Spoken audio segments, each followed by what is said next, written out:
లక్ష్మీదేవి మీ ఇంట కొలువై ఉండాలంటే మీరు ఏం చేయాలి? ప్రతి ఒక్కరికి డబ్బు అవసరమే. డబ్బు అవసరం లేని వ్యక్తి ఉండడు. ఈ ప్రపంచమంతా డబ్బు మీదనే నడుస్తుంది. డబ్బుకు లోకం దాసోహం అని అంటారు మన పెద్దలు.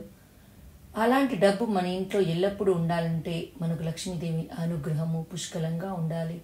ఆ తల్లి చల్లని కరుణ మనపై ఉంటేనే డబ్బులకు కొరత ఉండదు. మనం చేసే పనులు మన ప్రవర్తనను బట్టే భగవంతుని కృప మనకు కలుగుతుంది. మరి లక్ష్మీదేవి అనుగ్రహం పొందాలంటే ముఖ్యమైన వాటిని కొన్నింటిని పాటించాలి. అవి ఏమిటంటే, లక్ష్మీ కటాక్షం కోసం సూర్యోదయంకు ముందుగానే లేచి ఇంటికి వెనుకల ఉన్న గల తలుపులను తీసి పెట్టాలి. తర్వాత సింహద్వారం తలుపులు తెరవాలి.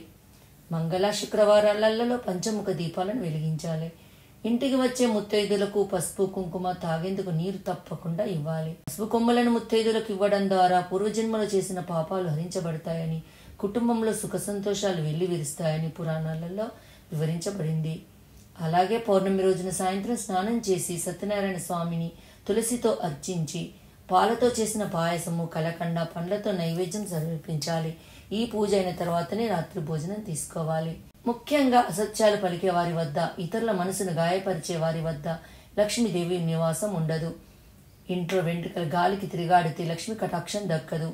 బయటకు వెళ్లి కాళ్ళని శుభ్రం చేసుకోకుండా ఇంటికి వచ్చే వాళ్ళ ఇంట లక్ష్మీదేవి నివాసం ఉండదు. తల్లిదండ్రులను లెక్క చేయని వారింట, గోళ్ళు కొరికే వారింట లక్ష్మీదేవి నిలవదని పురోహితులు అంటున్నారు. ఈ వీడియో మీకు నచ్చినట్టయితే లైక్ చేయండి, కామెంట్ చేయండి, సబ్స్క్రైబ్ చేయండి. నోటిఫికేషన్ల కోసం పక్కనే ఉన్న బెల్ ఐకాన్ క్లిక్ చేయండి. Thank you.